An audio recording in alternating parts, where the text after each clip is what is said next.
देश में नई शिक्षा नीति 2020 की घोषणा हो चुकी है। कैबिनेट से इसे मंजूरी भी मिल चुकी है और अब यह कुछ दिनों में लागू हो सकती है।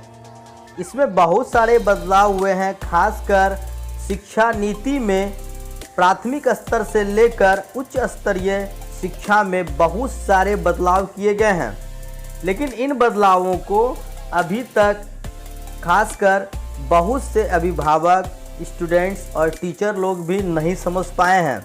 और इसमें कौन कौन सी नई बातें आई हैं, इसमें क्या परिवर्तन हुए हैं, किस तरह से नई शिक्षा नीति लागू होगी, क्या ये सब चीज़ें एक साथ लागू होंगी या फिर इसमें कुछ और भी फेरबदल हो सकते हैं। आज ऐसे बहुत सारे सवाल जो आपके मन में उठते हैं, उन सारे सवालों का जवाब आज के इस वीडियो में आप लोगों को निश्चित रूप से मिल जाएगा। इस वीडियो को आपको अंत तक देखना है।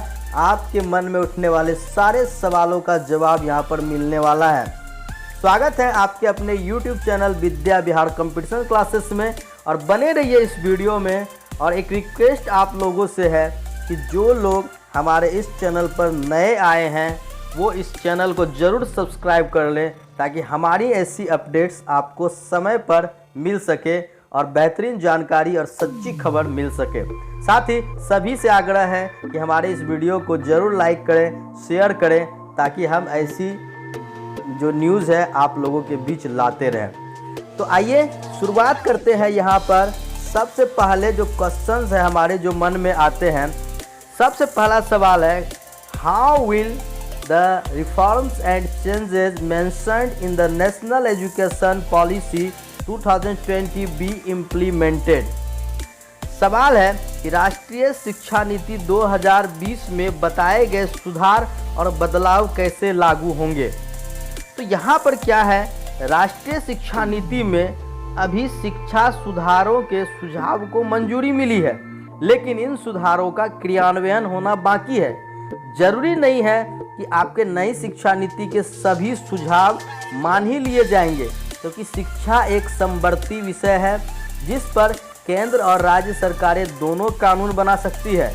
नई शिक्षा नीति में शिक्षा में सुधार के जो सुझाव दिए गए हैं वो राज्य सरकार और केंद्र के सहयोग से लागू किए जाएंगे। कोई भी इसे अपने मन से पूरी तरह लागू नहीं कर सकता है। नेक्स्ट क्वेश्चन है, when will the new education policy come into force, यानी कि नई शिक्षा नीति कब लागू होगी। तो आपको बता दें कि जो ये नई शिक्षा नीति है इतनी जल्दी ये लागू होने वाली नहीं है, क्योंकि सरकार ने खुद राष्ट्रीय शिक्षा नीति के सुझावों को पूरी तरह से लागू करने के लिए 2040 का टारगेट रखा है। ये बहुत बड़ी बात है। ये टारगेट 2040 रखा गया है। 2040 में इसे लागू किया जा सकता है पूरी तरह से। हालांकि इसके कई सुझाव आने वाले 2-3 सालों में लागू हो सकते हैं, यानी कि कुछ इसके सुझाव हैं जो कि आपके अभी 2 से 3 साल में लागू हो भी सकते हैं। राष्ट्रीय शिक्षा नीति 2020 के फाइनल ड्राफ्ट में कहा गया है कि 2040 तक भारत के लिए एक ऐसी शिक्षा प्रणाली का लक्ष्य होना चाहिए जहां किसी भी सामाजिक और आर्थिक स्थिति रखने वाले शिक्षा जो विद्यार्थी हैं वो समान रूप से शिक्षा ले सके।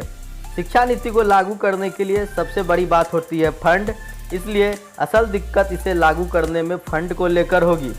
1968 में जो पहली शिक्षा नीति बनी थी, उस नीति फंड के अभाव की वजह से पूरी तरह लागू नहीं हो पाया था। आपको बता दें कि 1968 में पहली शिक्षा नीति लागू हुई थी। उसके बाद 1986 में नई शिक्षा नीति लागू हुई थी, जिसका बेस था 10+2+3। नेक्स्ट क्वेश्चन अब हमारे लिए आता है कि will there be board exams और नोट, क्या बोर्ड परीक्षाएं होंगी या नहीं होंगी। तो नई शिक्षा नीति में 10वीं और 12वीं कक्षाओं की बोर्ड परीक्षाओं में बड़े बदलाव किए गए हैं। बोर्ड की परीक्षाएं होंगी, लेकिन इनके महत्व को कम किया जाएगा और ये जो है अब आपके साल में 2 बार परीक्षाएं होंगी, 6-6 माह का सेमेस्टर होगा।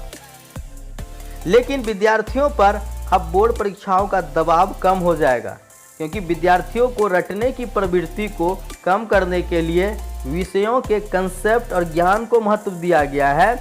इसलिए विद्यार्थियों को बोर्ड परीक्षाएं पास करने के लिए कोचिंग्स की ज़रूरत नहीं होगी। यहाँ सरकार कोचिंग और ट्यूशन्स के ज़रूरत को कम करना चाहती है।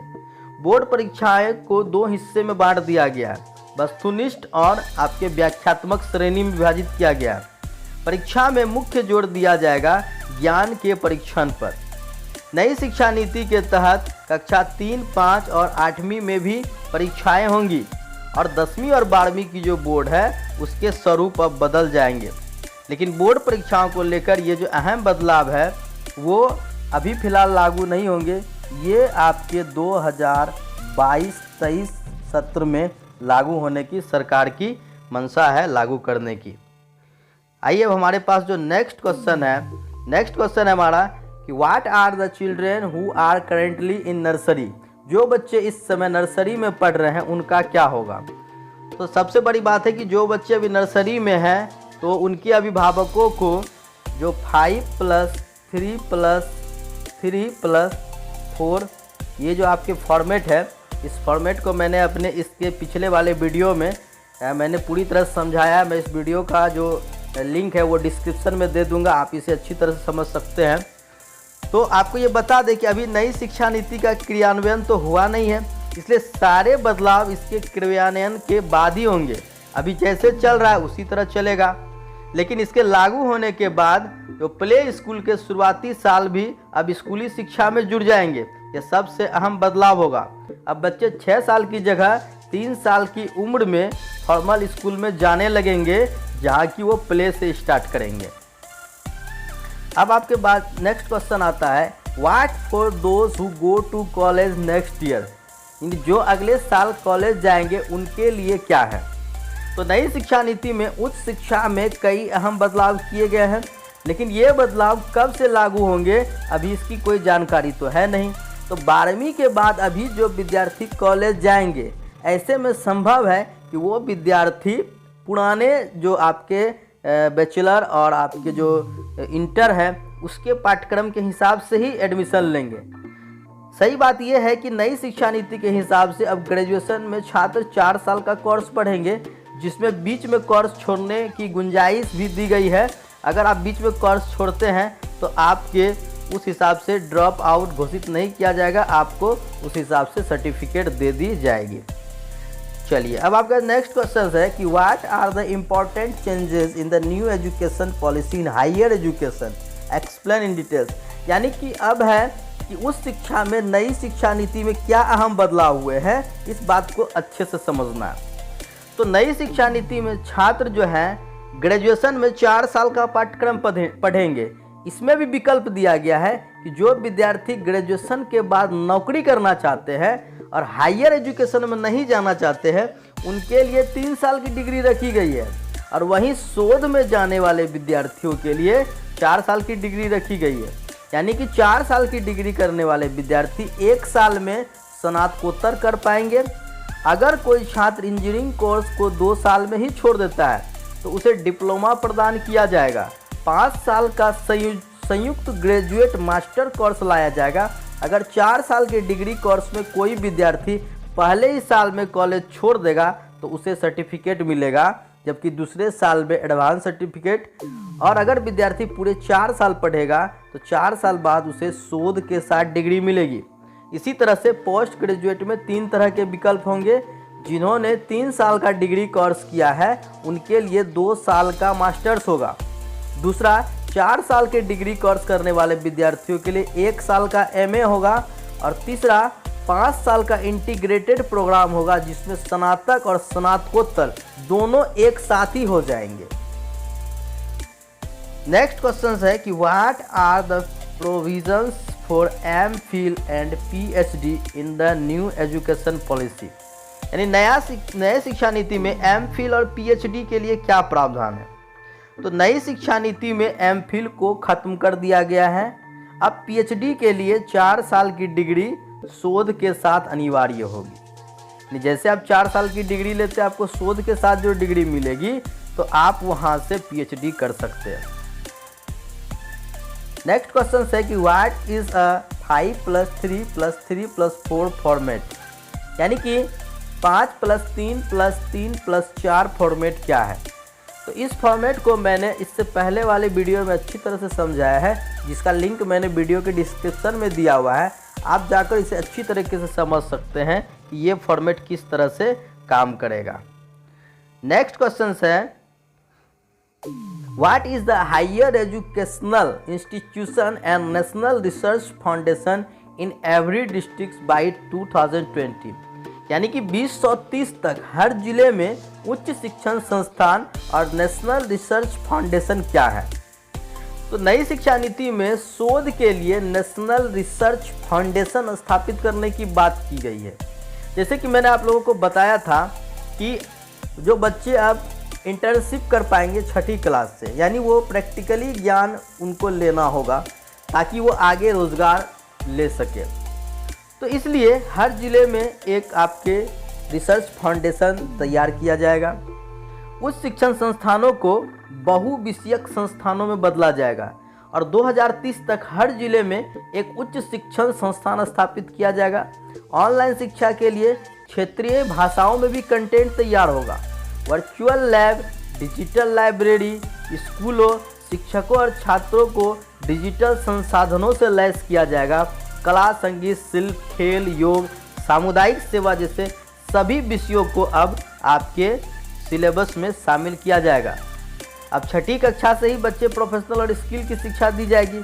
इसलिए जो है बच्चे को नौकरी के लिए जो जितनी भी आवश्यक शिक्षा है वो प्रदान की जाएगी। तो इसलिए ये सभी चीज़ों की आवश्यकता हो सकती है। अब नेक्स्ट क्वेश्चन हमारा यहाँ पर है what is the regulatory body by abolishing UGC, यानी कि यूजीसी को ख़त्म कर रेगुलेटरी बॉडी क्या है। तो नई शिक्षा नीति में यूजीसी जो आपके यूनिवर्सिटी ग्रांट कमीशन, विश्वविद्यालय अनुदान आयोग, इसके बाद आपके AICTE यानी all India council of technical education AICTE है। अब इन दोनों को पहले क्या होता था कि आपको यानी कि किसी भी जो अगर आप टेक्निकल डिग्री लेते हैं तो उसकी दोनों से मान्यता होनी चाहिए, लेकिन अब इस दोनों को ख़त्म करके एक रेगुलेटरी बॉडी बनाई जाएगी, यानी कि अब एक ही जगह से मान्यता होने पर आपकी डिग्री की वैलिडिटी मिल जाएगी। इस कारण कहीं कहीं ऐसे बहुत कॉलेज है जहाँ की यूजीसी से तो मान्यता प्राप्त है लेकिन उसे AICTE से अप्रूवल नहीं है, जिस कारण क्या होता है कि बच्चे ऐसी जगह से डिग्रियाँ तो ले लेते हैं लेकिन आगे जाकर उनकी डिग्री की कोई वैल्यू नहीं होती। तो इसलिए अब इसे ख़त्म करके एक रेगुलेटरी बॉडी बनाई जाएगी। हालांकि यह अभी नहीं बताया गया है कि इस बॉडी का स्वरूप कैसा होगा। कॉलेजों को स्वायत्तता देकर 15 साल में विश्वविद्यालयों से संबद्धता की प्रक्रिया को पूरी तरह से ख़त्म कर दिया जाएगा। उच्च शिक्षण संस्थानों में प्रवेश के लिए कैट एग्ज़ाम देना होगा। तो कैट एग्ज़ाम्स के भी बारे में मैंने डिटेल्स में अपने पिछले वीडियो में समझाया, आप उस वीडियो में इसके बारे में भी जान सकते हैं। यह संस्थान के लिए अनिवार्य नहीं होगा। राष्ट्रीय परीक्षा एजेंसी यह परीक्षा कराएगी। ये परीक्षा जो है वो एजेंसी कराएगी और आप उसमें से कॉलेज सेलेक्ट कर पाएंगे। अब एक नई शिक्षा नीति में क्या और महत्वपूर्ण बदलाव किए गए हैं।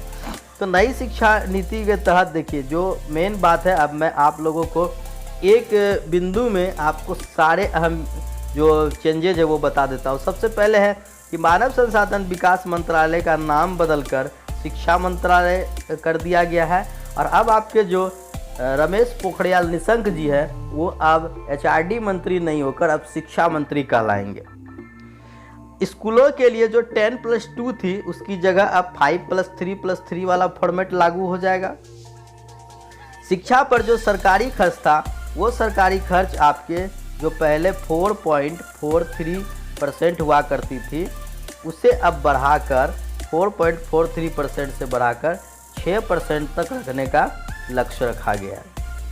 ग्रेजुएशन में अब आपके 3 से 4 साल की डिग्री और MPhil की अनिवार्यता खत्म कर दी गई है।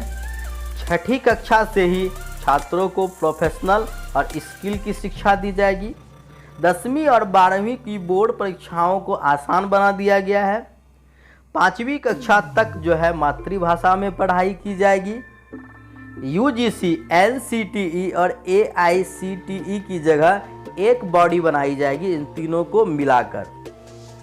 उच्च शिक्षण संस्थानों में प्रवेश के लिए कॉमन एंट्रेंस एग्जाम देना होगा और 2030 तक हर जिले में एक उच्च शिक्षण संस्थान बनेगा, रिसर्च सेंटर होगा। ऑनलाइन एजुकेशन पर जोर दिया जाएगा और जो फॉरेन के जो यूनिवर्सिटीज़ हैं उसको भारत में कैंपस खोलने की भी अनुमति दी जाएगी। तो ये आपके नई शिक्षा नीति के महत्वपूर्ण बदलाव और ये आपके सवालों के जवाब थे। अगर आपके सारे सवालों का जवाब मिल गया हो तो हमें ज़रूर कमेंट करके बताइए और वीडियो को लाइक और शेयर करते रहें ताकि हमारे जो वीडियो बनाने की जो उत्साह है वो बनी रहे। और जो लोग नए हैं इस चैनल को ज़रूर सब्सक्राइब करें। तो मिलते हैं एक और ख़ास वीडियो के साथ, तब तक के लिए गुड बाय, जय हिंद, जय भारत।